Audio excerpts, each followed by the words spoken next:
మీ పిల్లలకి seasonal fruits మంచి food అని చెప్పేసి మ్యాంగోస్ పెడుతూ ఉంటారు కదా, అది ఎంత ప్రమాదమో ఈ వీడియోలో అయితే చెప్తాను. అస్సలు స్కిప్ చేయకుండా చివరి వరకు చూడండి. పిల్లలకే కాదండి, పెద్దవాళ్ళకి కూడా ఎఫెక్ట్ అవుతుంది. కాదంటే చిన్నపిల్లలు కదా, తొందరగా ఎఫెక్ట్ అయితే చూపిస్తుంది అనమాట. నేను ఇదంతా ఎలా చెప్తున్నానంటే, ఊర్లో మాది మ్యాంగో బిజినెస్ అండి.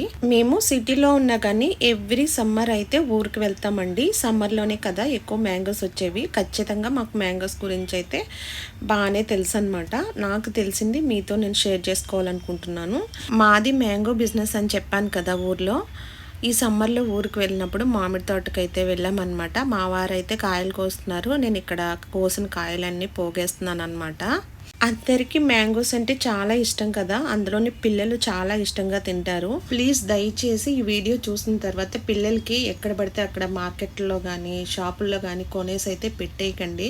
మీకు తెలుసున్న వాళ్ళ దగ్గర తీసుకుని అయితే పెట్టండి పిల్లలకి, లేదంటే మానేసేయండి పర్వాలేదు. కానీ ఇలాంటి తెలియని మ్యాంగోస్ అయితే మాత్రం కొని పెట్టకండి. అదేంటి అలా చెప్తున్నావు, మేము పెట్టాం బాగానే ఉన్నారు కదా పిల్లలు, మేము కూడా బాగానే ఉన్నాం అనుకుంటున్నారేమో. ఇదైతే అప్పటికప్పుడు అయితే ఎఫెక్ట్ అయితే చూపిస్తుంది అనుకోకండి. ఇప్పుడు చూపించకపోయినా లాంగ్ టర్మ్లో అయితే ఖచ్చితంగా ఎఫెక్ట్ అయితే చూపిస్తుంది. అసలు మ్యాంగో చెట్టుకి పూత వచ్చినప్పటి నుంచి కాయ తయారయ్యి పండయ్యే వరకు ప్రాసెస్ ఎలా ఉంటుందో ఒక వీడియో అయితే చేశాను. ఆ వీడియో లింక్ అయితే కిందిస్తున్నాను. ఎవరికైనా ఇంట్రెస్ట్ ఉంటే కనుక ఒకసారి చెక్ చేయండి, మొత్తం ప్రాసెస్ అర్థమవుతుంది.